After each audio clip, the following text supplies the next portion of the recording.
feels good, you're in a place of being ready for the next inspiration and the next and the next. When desire feels good to you, then you are on your path of living happily ever after. If you have something that you want, especially those desires that you have wanted for a while, and you have not been able to identify consciously a clear path to the receiving of them, a clear path to the manifestation of them, then sometimes, nearly always, you begin to feel discord. You call it impatience or disappointment or even fear, doubt.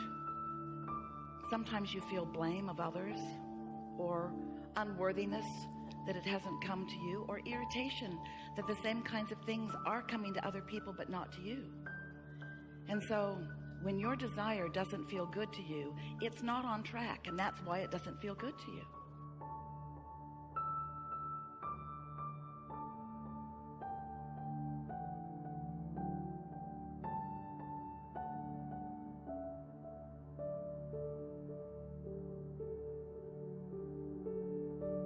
If it doesn't feel good, you're not on your path. And it's not difficult to get onto your path, but it doesn't help to proceed with a vibrational stance that just isn't letting it unfold for you.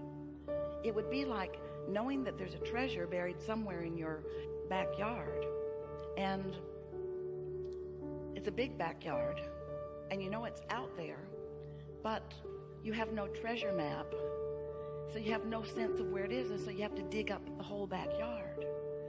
And after a while of digging and making a mess of everything and still not finding it, you begin to feel discouraged. And sometimes you get more and more bold. You get bigger and bigger things to dig with. You involve more people in the digging. You make a bigger and bigger and bigger mess of everything, but you still don't find what you're looking for because you're going about it in a way that won't work. So we might as well just start off today with a very bold statement, not only to get your attention, but because, well, it's mostly to get your attention.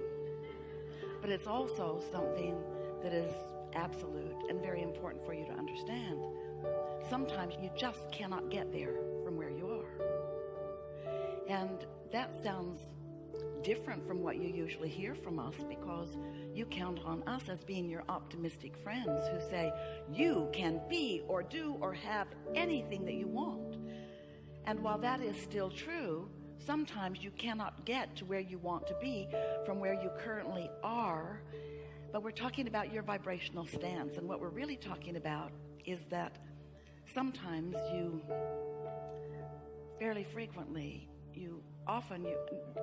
almost always, that what you are doing is you are wanting to get to a different place from where you are.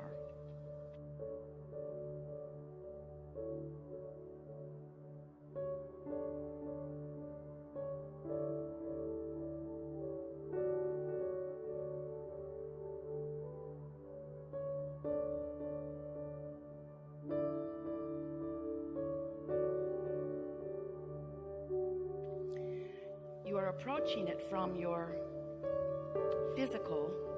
It's so nice to be physical. Observational. It's so nice to have the ability to see and hear and smell and taste and touch. From this very tangible, manifest things into a reality where I and others can see them. So often you want it to be about something that is not parked in your garage yet, that you want to be parked in your garage. And there's an element of dissatisfaction within you as long as this beautiful new vehicle that you want is not parked in your garage. And there's something about you, human creatures that you are, that causes you to go to the garage and notice it isn't there. And in your awareness of its absence, you continue a vibration that makes it very difficult for you to find the path to it. And we get how you would be that way because you were born into an environment with all of your observational ability. And your observational ability is essential to why you are here. It's what allows step one of the creative process to happen at all. Step one says, when you know what you don't want, you know what you do want, and that's the asking part of it. And you could not come to any of those conclusions, or many of them, without your observational senses. And so we're not trying to talk you out of seeing and hearing and smelling and tasting and touching. We just want you to know that once you have identified that you want something, then using those senses to take score of where you are in terms of the manifestation of it is counterproductive.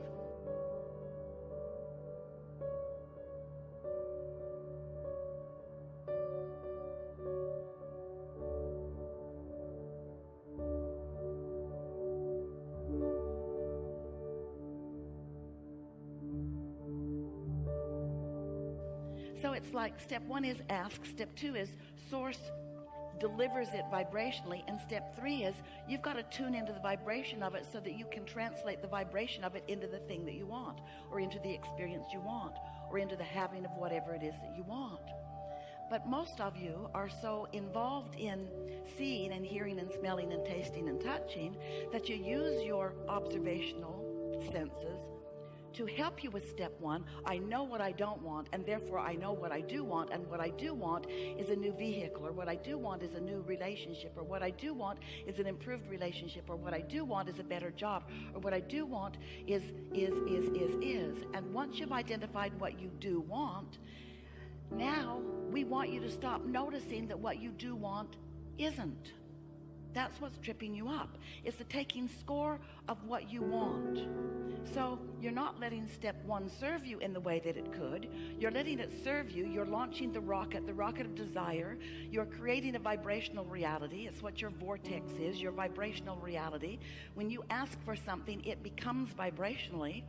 And all that is source energy, your inner being, the very beginning of that which you are, all that you are, then gives undivided attention to this new birthing of this new desire and holds it in a vibrational place where it can be yours, but you often are not tuning in to that vibrational place because you're still stuck in the step one place where you know what you don't want and you know what you do want, and you're noticing what you don't yet have. You just can't get there from there. So we've spent a few years visiting with you about how you live in a vibrational universe, and it's hard for you to get that because it seems to be very tangible to you. There's no point really in talking to you about the vibrational makeup of any of these things that are so obviously physical. You can tell me it's vibrational all you want, Abraham, but I see a chair and I really like this fabric.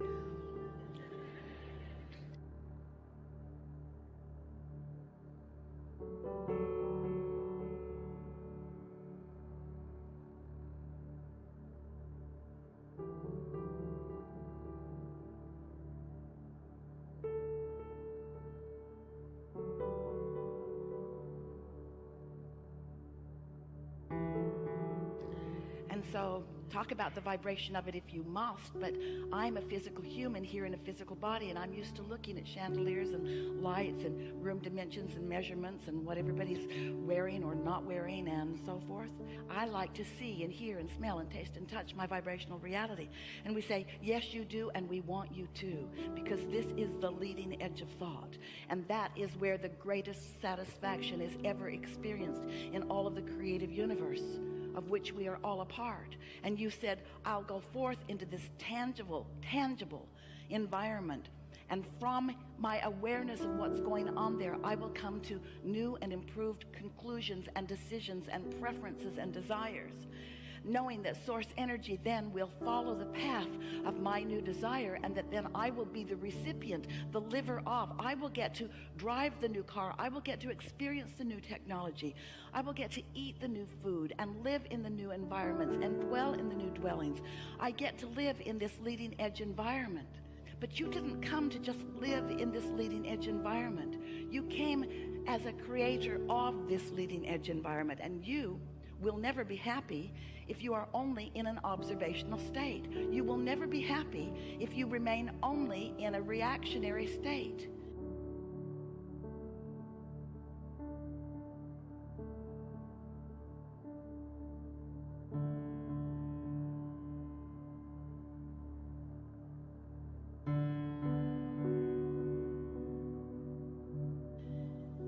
can't just observe and react and get to the improvement. It does not work that way. At some point, early on in your understanding of this 3-step or 4-step or 5-step, we can put 100 steps on it. The first 3 are the ones that we really want you to focus upon. Step 1 is you ask. Step 2 is source answers. And step 3 is you got to let the answer in. You've got to tune into the vibrational frequency of the vibrational request that you have made, of the vibrational now reality that now exists, before you can allow yourself to see it and hear it and smell it and taste it and touch it. So what we're really asking of you is something that is the most natural thing in the world to you, but you have practiced otherwise, so it doesn't feel natural. What we're asking you to do is to think less specifically about the things that aren't working out the way you want them to, and think more specifically about the things that are working out the way you want them to. Rather than look at the problem and define it, and then attempt to solve it from your awareness of the problem, which is never something that will work out for you, because when you're looking at the problem, you're a vibrational match to the problem. You're perpetuating the problem. You are in the receiving mode of more of the problem.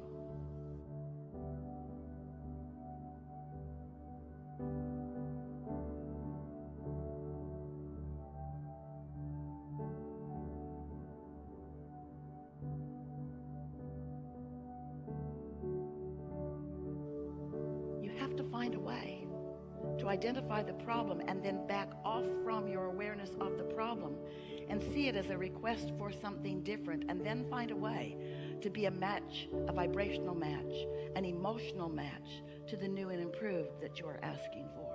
And that's really why you came. Not because things need to get done, and not because things are broken that need to be fixed, but because it's oh so fun to get to bring your awareness into an environment where you specifically and importantly choose what matters to you, and then you find the vibrational stance that lets the universe deliver it to you. When you get to witness that, what you're really witnessing is your personal attunement to your personal desires. And what most people are mostly witnessing is their personal attunement to a reality that already exists, to which they are having a knee-jerk response. So you kind of have to decide, am I a creator or a regurgitator? Do I create my own reality, or do I just keep observing what is and keep being a part of regurgitating more of that? There's a war against this and that and the other. There's a war against so many things. And everything that there's a war against, things are getting bigger, because when you look at something, wanted or unwanted, you become a vibrational match to it. And law of attraction makes you part of the swelling of it, of the growing of it, of the evolution of it, you see.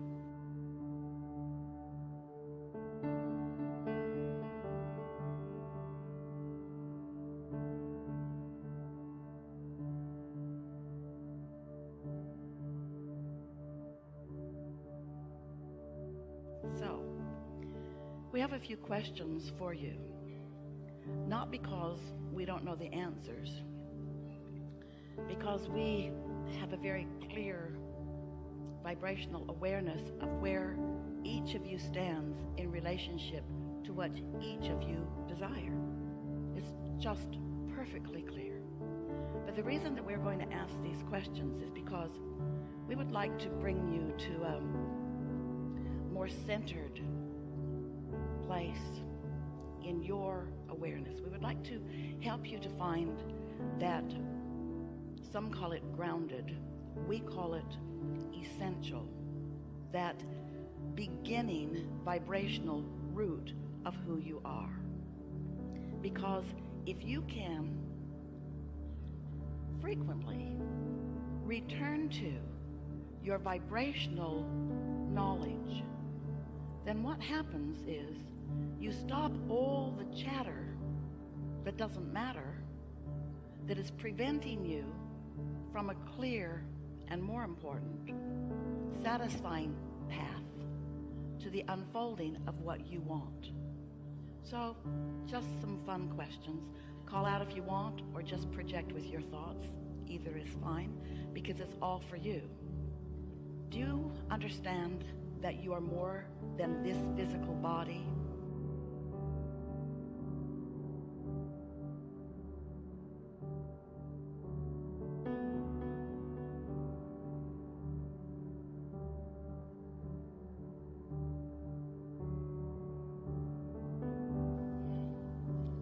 Is it logical to you that you have been before this physical personality and that you will begin following this physical personality? That you are eternal, ongoing? Can you feel some logic in that? Can you feel that there is not a veil or a wall or even really an important differentiation between the non-physical part of you before you were born and the physical part of you now that you are born?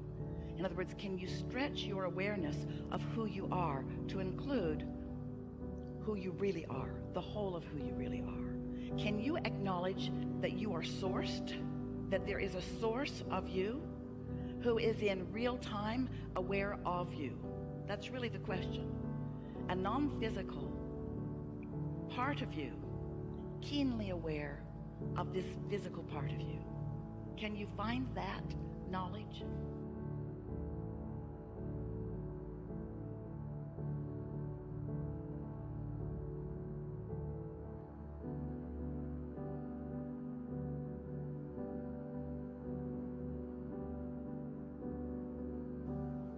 So that means, can you accept that while you are here in this physical body, a part of you, that another part of you remains non-physical, and that we are all weaving in and out and in and out and in and out in the ongoing expansion, evolution, and continual existence of that which we all are?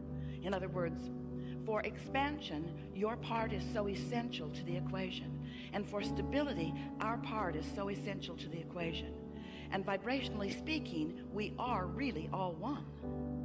Can you sort of find that? Can you accept that even though there is so much to see, so much to experience through your magnificent sensors and ability to translate vibration into meaningful life experience, that even though you have that ability to do that, can you sense that there is a whole vibrational world that is moving through you and around you and to you, that is really what is responsible for everything that you see? Can you accept that there is a vibrational world?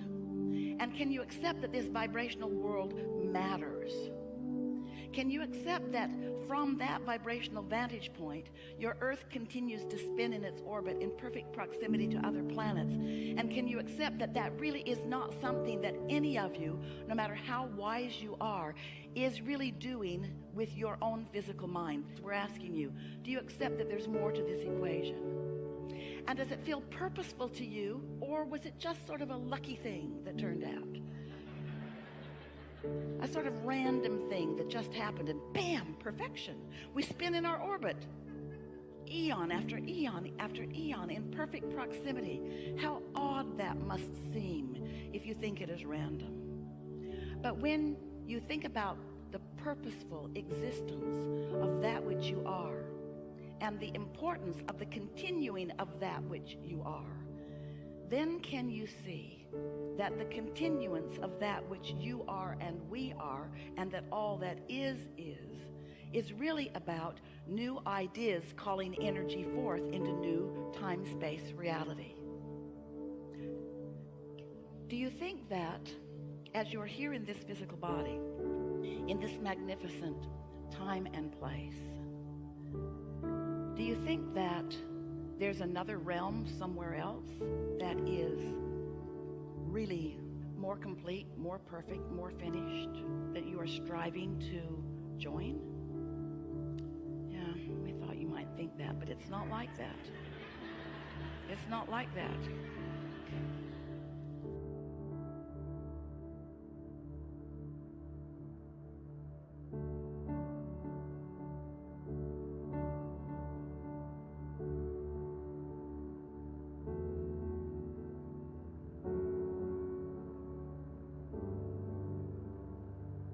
Instead, what's happening is this expansion that we all are is forward-looking with you. That's why you matter so much to the equation. You're out here on this leading edge, having first-time exposure to first-time surroundings and first-time exposure to first-time experiences, and you're coming to personal conclusions about what you prefer within it. And as you do that, you're launching these vibrational rockets of desire, which are the reason for the expansion of the universe. We say these things to you because you don't really know how important you are to the equation. And because you don't really know how important you are to the equation, often you squander your importance by being reactionary to what's already manifested instead of being wise in your energy flow in the creation of the new. Did you follow that just a little bit?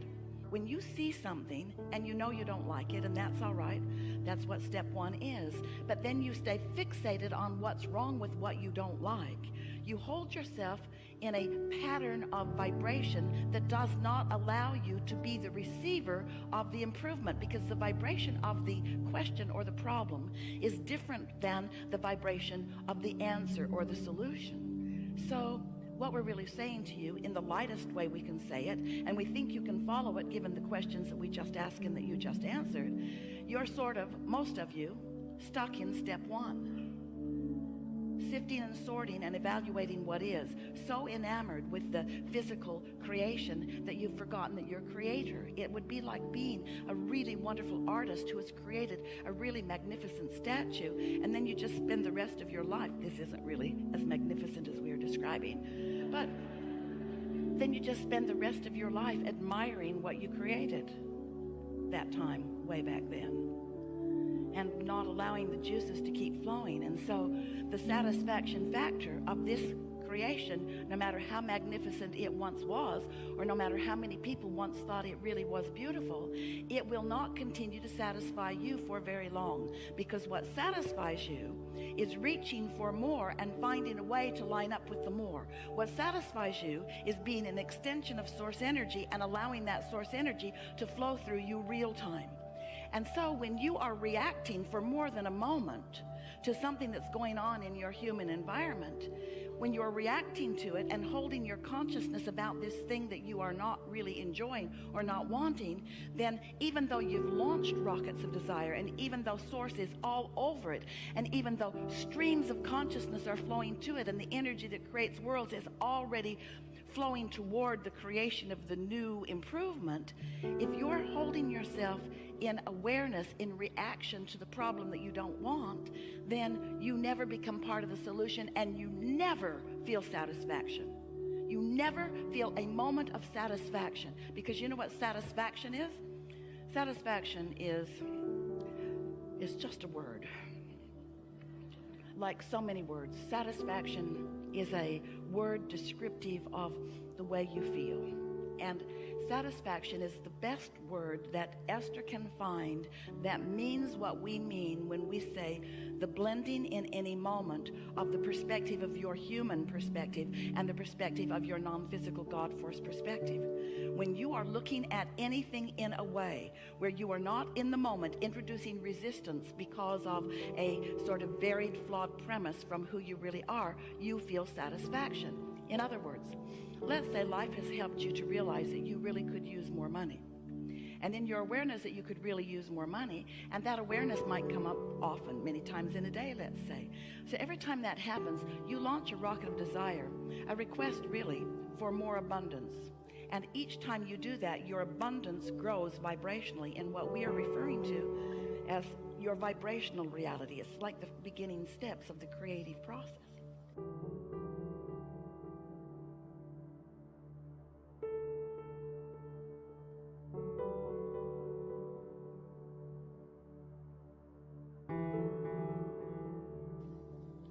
So this vibrational reality, which we've named the vortex because we wanted to get your attention, we wanted you to feel the realness of it, it gets bigger and bigger and surer and surer and stronger, not only because you continue to add to it, but because your inner being is focused upon it, and because law of attraction is gathering the cooperative components for the improvement of this.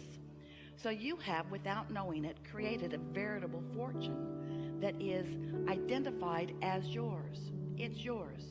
It's the beginning, just like the kernel of corn that you put into the ground is the beginning of that big plant that will produce ears of corn.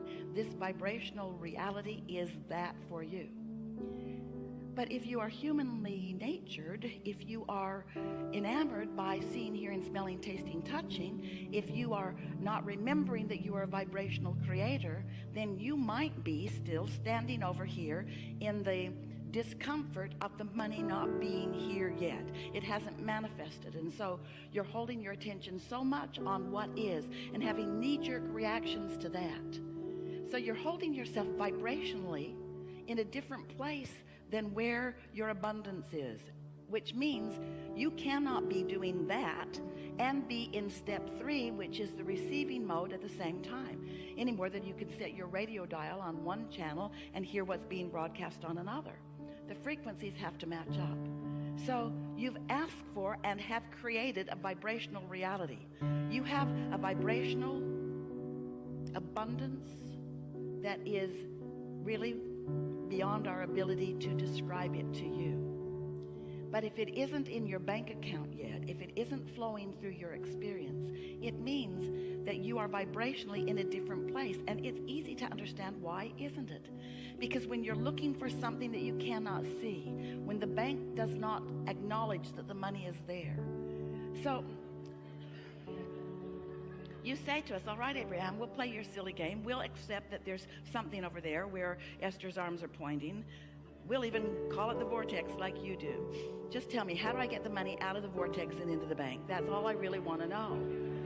And that's what we want you to know too. We want you to know that this vibrational reality that you have created is yours and yours alone. In other words, no one else is going to sweep in and take it away from you. But you've got to find a way of getting to the receiving mode of it. So if you've been listening to us for a while, we've been telling you all kinds of suggestions about how you might do a better job of getting into the receiving mode. But what so often happens to you is that you have a knee-jerk response to something, and then you do a process, something that we've offered or someone else has, that makes you feel a little better for a moment, but you don't often really get to that place of knowing that what you're asking for is really real and is really yours and is really coming. Because there's something so objective about looking where something isn't that makes it feel odd to talk about it as it is. And you listen to us, we say, but it really is, it's vibrational, you can't see it yet. And you want to believe that, we want you to have faith that it's there. But mostly you say, I'll see it, and then I'll believe it. And that's easy, isn't it? Only problem with that is you're seeing what others have believed, because they had to believe it before they could see it. And so if they believed it, then they saw it, and then there it is for you to see. And then you say, whoa, whoa, whoa, whoa, whoa. We need to do something about this. There seems to be something going wrong, because whatever is happening, however it's getting created, I don't like it that much.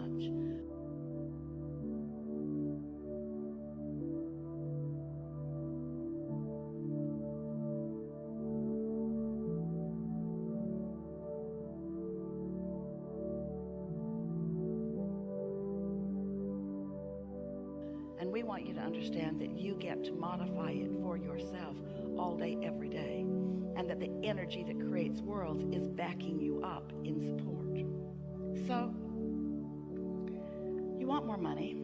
And let's say for right now, there isn't enough for you. You don't have access to it. It's not ready for you to spend. And when we say you can spend your vibrational currency, you say, Abraham, go talk to someone else. Vibrational currency is not what I really need right now. I need currency, not vibrational currency. I need currency. And we say, and therein lies your problem. Because your need for the currency you don't have will keep you from resonating with the currency that you do have. And until you begin to resonate with the currency that you do have, it can't become bigger. In other words, these thoughts cannot turn to things. Have you been hearing us talking about turning thoughts to things? You got to wonder how things happen. Where does the economy come from? There are not pipelines from other planets piping in resources. You're turning thoughts to things. That's what the expansion of all of this is about. And so when you accept that you are turning thoughts to things, if you could just hear us, believe us, know what we mean when we say, oh, the vibrations that you have created, the basis of all of the tangible things and experiences that you desire, the basis is so expansive and so deep and lucrative and based in all that is good, that if you could just begin to get a whiff of it, and you could just hold yourself within range of that vibrational frequency, then those vibrations, which you can't see or hear or smell or taste or touch, you can't even make a thought out of them in the early stages. Those vibrations, if you hold yourself, these are the words, not in opposition of them. In other words, when you stop doing that thing you do that holds you in opposition of them, when you let your cork float, when you let your mind be still, when you stop beating the drum of what is, you let what you really want to be what is get a little bit of momentum going. That's how the deliberate creative process works.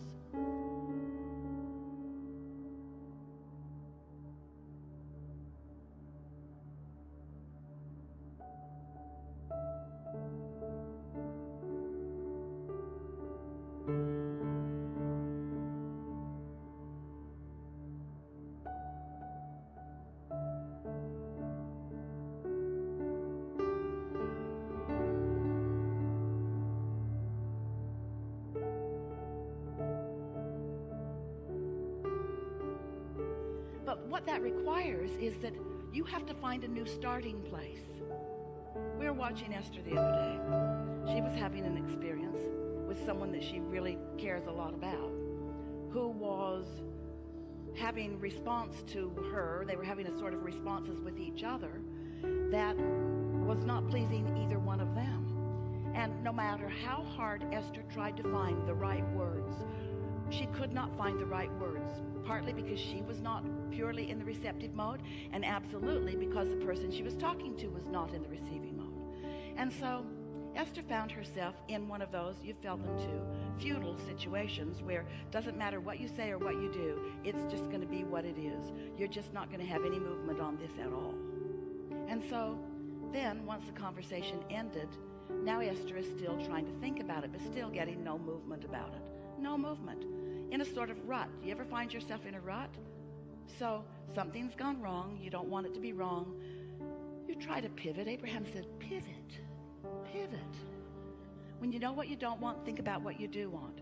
But there's something so tangled in your vibration right now about what you don't want that even when you try to think about what you do want, it's in defiance of what you don't want.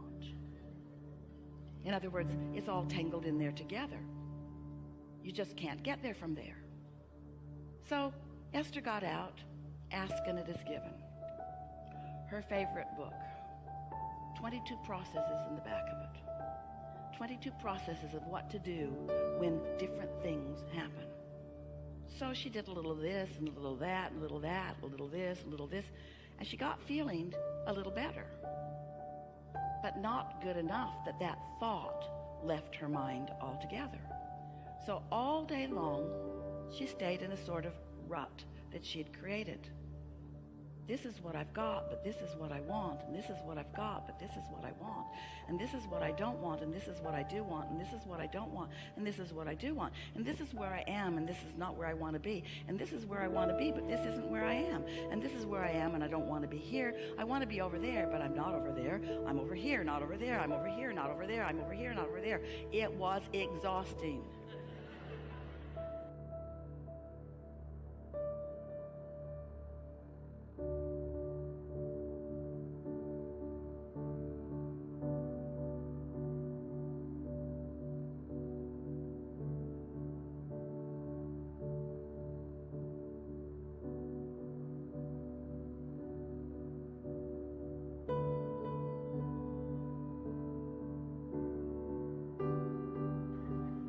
No movement whatsoever. How often do you stay right there relative to your money, relative to some specific relationship, relative to your employment or lack of it? It's so easy to think you're doing the work, to mean to be doing the work, to want to do the work, to want to feel better and then worse and then better and then worse and then better and then worse. So what happens? Oh, friends, you've come so far because there was a time when you felt worse and a little better and worse and a little better. And so instead of really wanting this and being over there, you've closed that gap. In many cases, you do feel so much better. But you are powerful creators, and just feeling sort of kind of better every now and again isn't the answer to the deliberate creation that you are about. You are often in a sort of vibrational rut where you have brought yourself to a place of feeling better, and then next time you turn the corner, something else happens and you start that reactive process all over again. And then you come to us and you say, Abraham, I'm really getting this. I'm getting so much better at this. I'm better in this than I've ever been, but those people at work are so negative. If I could just rid myself of all of the other inhabitants of the planet, I could just enjoy it by myself so much.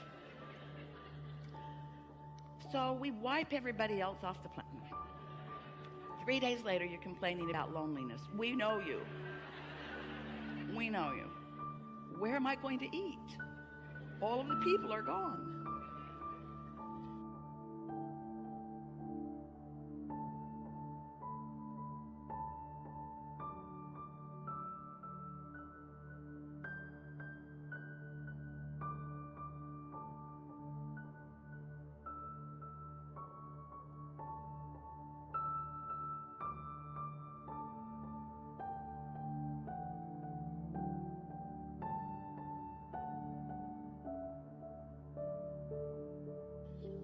So, we've enjoyed this interaction immensely. So, we've identified sort of what's been going on for many of you. Esther has focus wheeled herself into oblivion on some situations because she believed that if she just did another 100 or 2 focus wheels on a certain situation, that then she would be able to communicate with this particular person and everything would be wonderful again. And then we began saying to Esther, you know, sometimes law of attraction causes you to go this way. In other words, it's not your job. We are not having these conversations with you so that you can control, not through your action and not through your strength and not through your prowess, but through your vibrational alignment. We are not giving you any of what we know about these laws of the universe to help you be powerful in controlling anyone or anything. What we are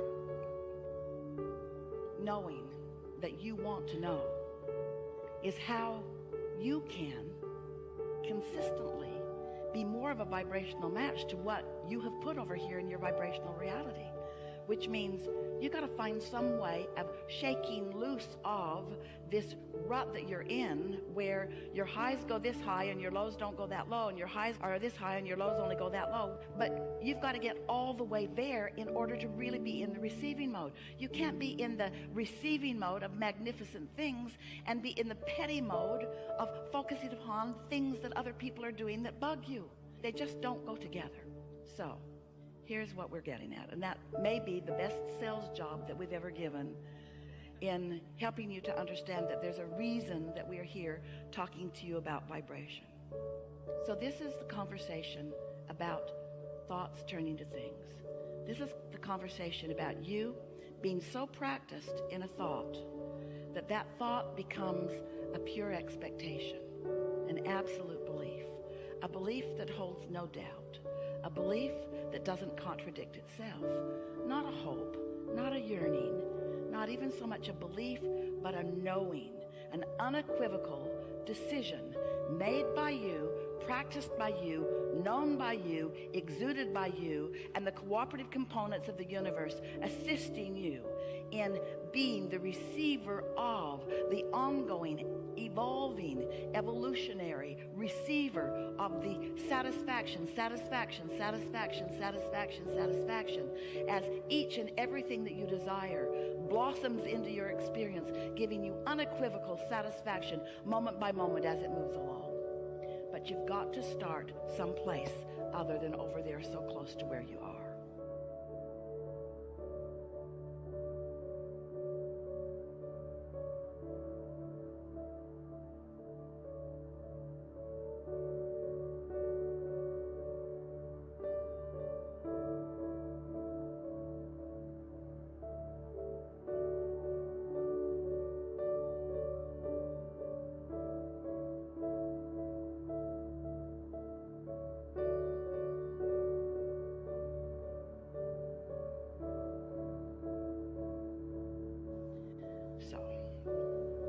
When you sit with the intention of what many call meditating, we'd like to offer a different label to it because there's resistance even in the idea of that.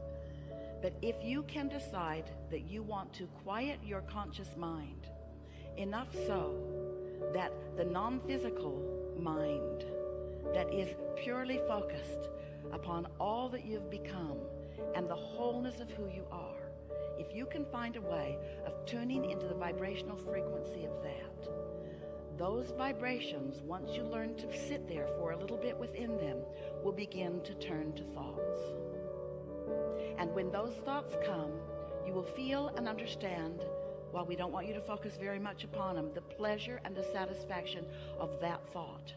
And as you sit there, not distracted by current, what you want to call reality, but experiencing the whole of your now vibrational reality, what's in your vortex will be able to make its way into your manifested world through the pathway that is your non-contradicted mind. Does that sort of make sense to you?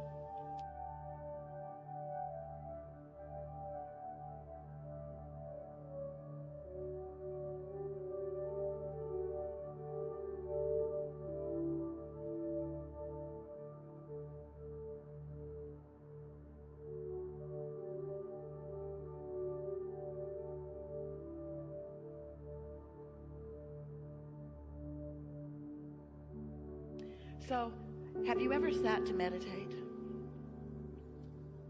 Do you sometimes do that? Are you doing it on a semi-regular or regular basis? And when you sit to meditate, when someone suggested to Jerry and Esther that they meditate, as soon as they got away from that person in the car, they said, "That's just weird."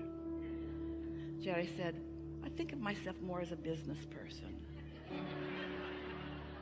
Meditation just seemed weird to them. That was many years ago, and to many it still seems weird today. But it's because there's not an understanding of what it means. Meditation, if you understand it, and you're about to, will take you back to the core vibration that is unchallenged by beliefs that are keeping you from what you want. Meditation will take you to the vibrational frequency that your inner being is, and as you're able to maintain it for a little bit, law of attraction will bring momentum to that. So when we talk about law of attraction, what we're really talking about is momentum. We're really talking about you being at some starting point, and law of attraction bringing the next and the next and the next and the next and the next and the next and the next. So if you're irritated by something, law of attraction will bring you more and more and more and more and more and more and more and more and more of things like that. If you are in love with life, law of attraction will bring you more and more and more and more and more and more and more and more of that. But we love you so much.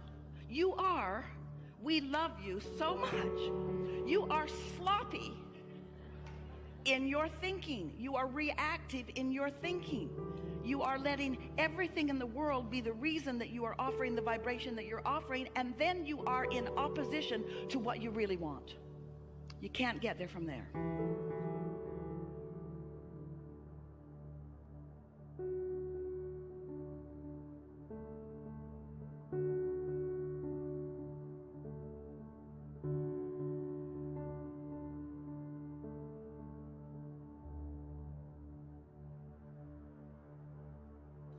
So, when you sit to quiet your mind, at first it's very difficult because your mind has been trained to be responsive to your environment.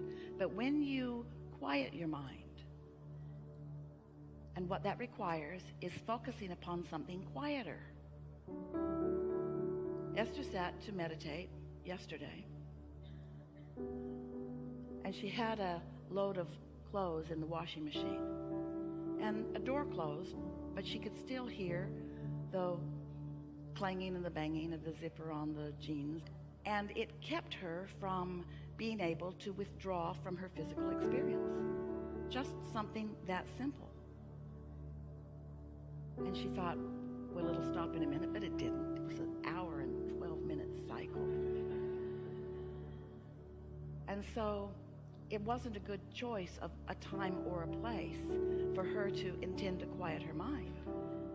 If your telephone's going to ring, it's not a good time or a place to sit to meditate. You want to find a time when you are not likely to be interrupted, in a space where you can really control the environment a bit. It's good if you can shut out the things that you're mostly physically attracted to. So as you sit in this comfortable position, it doesn't matter what it is as long as it's comfortable. And as long as you believe that you can maintain it for at least 15 minutes without needing to worm around, sit in a comfortable place with one intention, and that is to let your mind be still. And when your mind wanders, and it will, just focus upon the idea that you want your mind to be still. Now, we have noticed, as we've watched so many of you, that it is really helpful if you can find something to focus upon that isn't much to think about. Like even a ticking of a clock is a pretty good thing. Or the dripping of a faucet is a pretty good thing. Or if you want your eyes to be open, it's really better if they're closed. A flickering of a flame. Doesn't matter what it is, as long as it's not very much.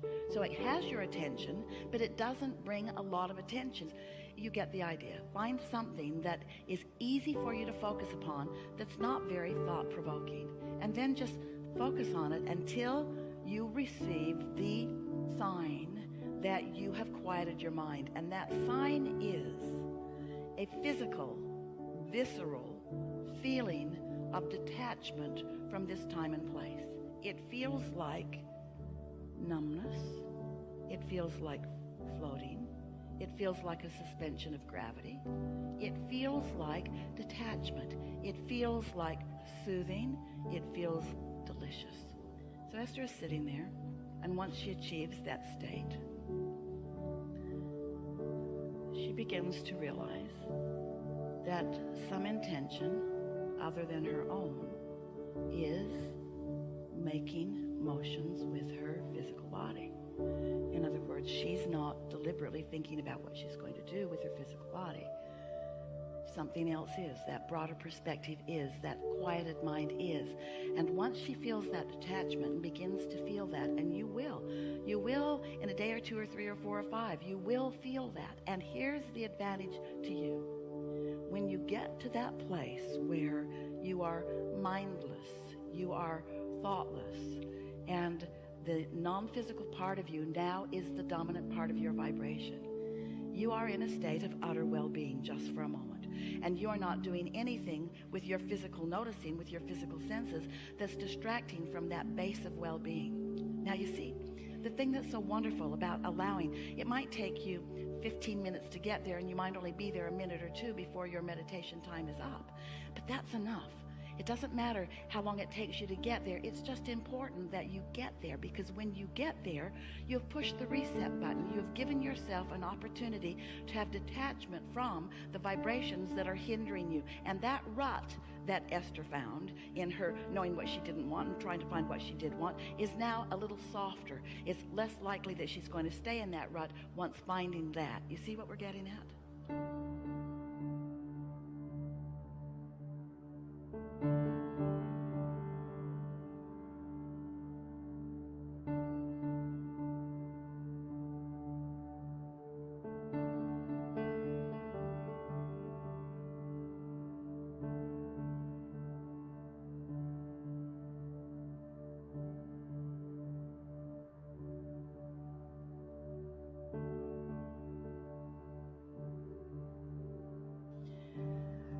We can feel that you're not feeling very engaged in the idea of this, but the reason that we're sticking with this subject anyway, even though you might be feeling a little resistance to it, is because we know that if you will allow yourself that quieted place, it's like a high-rise building that somebody has told you is not steady on its foundation.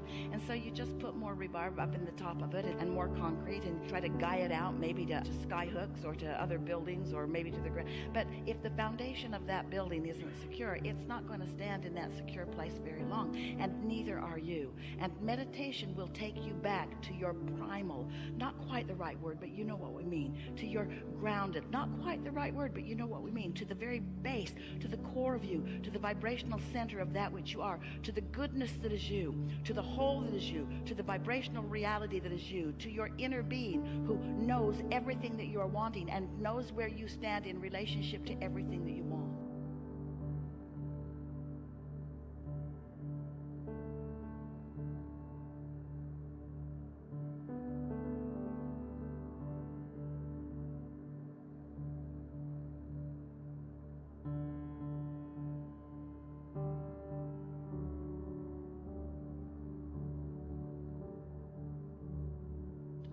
So now you find that vibrational place, that sort of detached place. And once you are pretty good at getting there,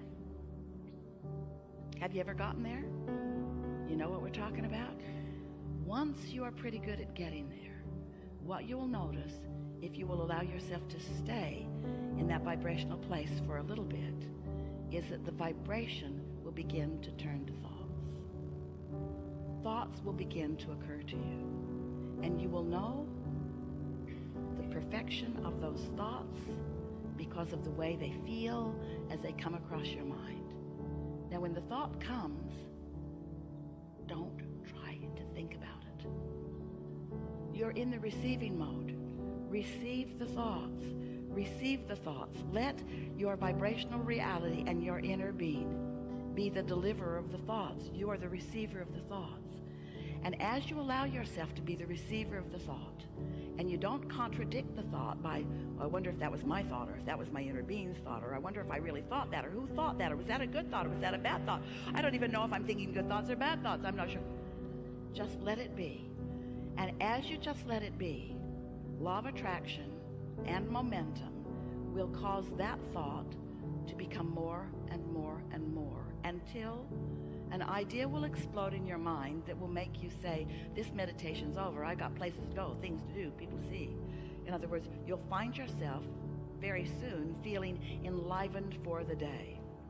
And it doesn't take more than about a week of that, and we're only talking about 15 or 20 minutes, before, as you begin your day like that, then everything in your day, these ruts that you've been in relative to different relationships or different situations, will begin to soften out. They will begin to dissipate. The problems will dissipate. And if you don't get too carried away in taking score of what's dissipating, and instead you just enjoy, you just find the satisfaction factor in finding your clarity and your strength. Oh.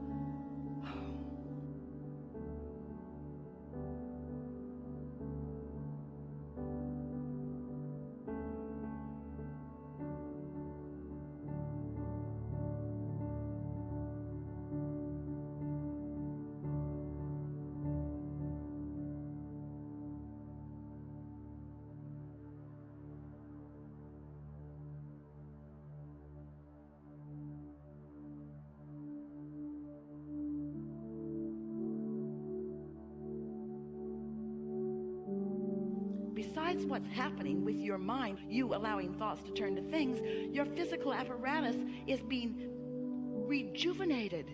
You are in the replenishing mode.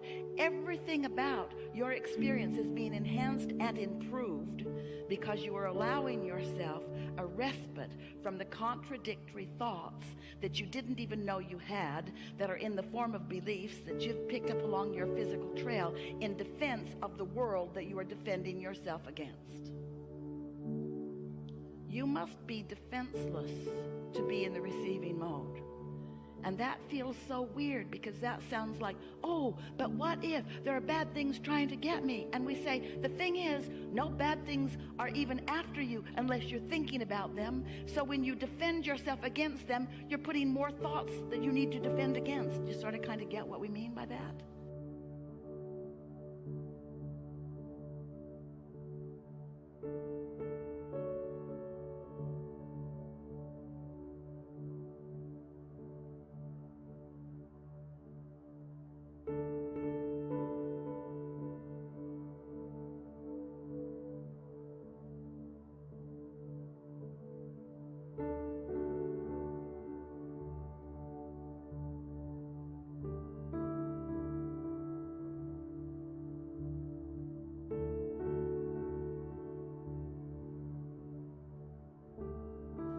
there is no law of assertion.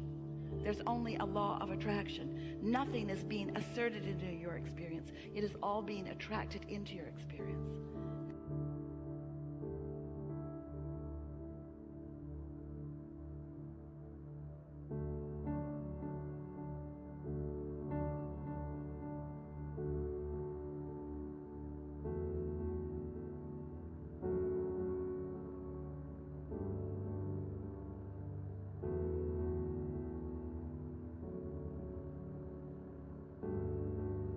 So, it's such a good time to return for a little while every day to the true nature of your being, where you allow the full force of goodness and wisdom and clarity to demonstrate in your day-to-day experiences. It is our promise to you that you will notice an improved manifested state right away. But we don't want you to take score, because we want for a little while your attention to be off of your manifested state.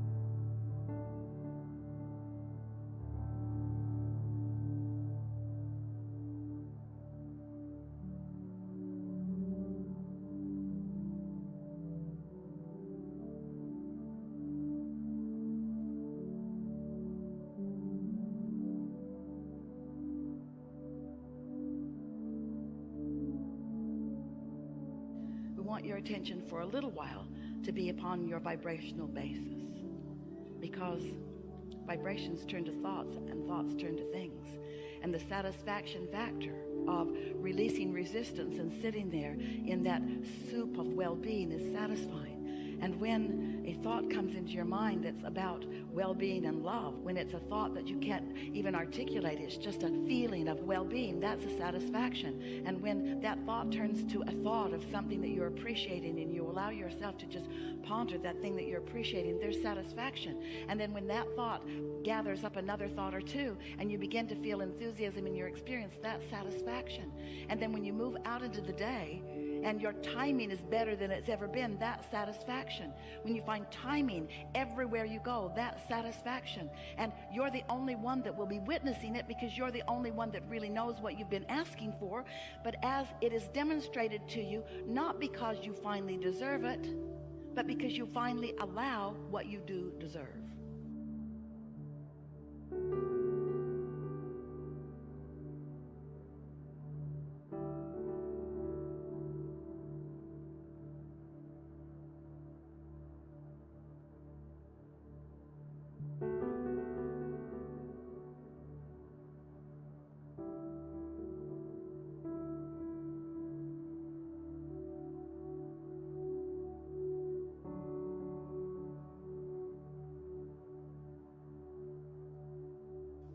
So, we know that was long.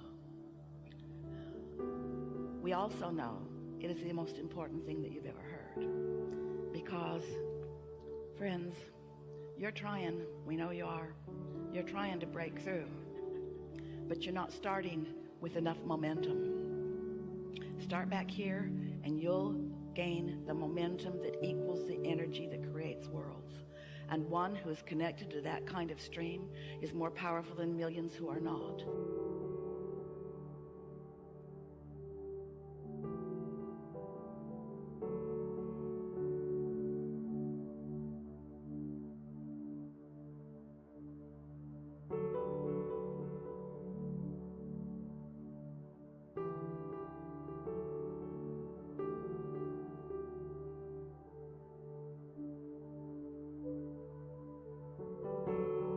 You can be a force for the goodness that you are. You can be a demonstrator of the well-being that is for everyone to receive.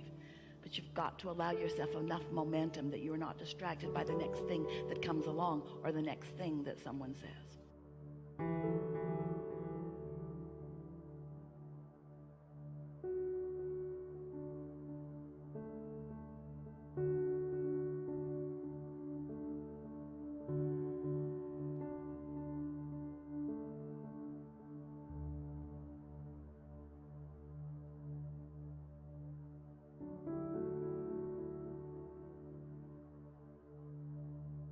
We are eager to talk with you about what matters to you. If it is important to you, it is important to us.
When desire feels good, you're in a place of being ready for the next inspiration and the next and the next.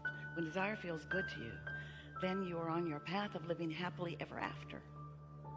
If you have something that you want, especially those desires that you've wanted for a while,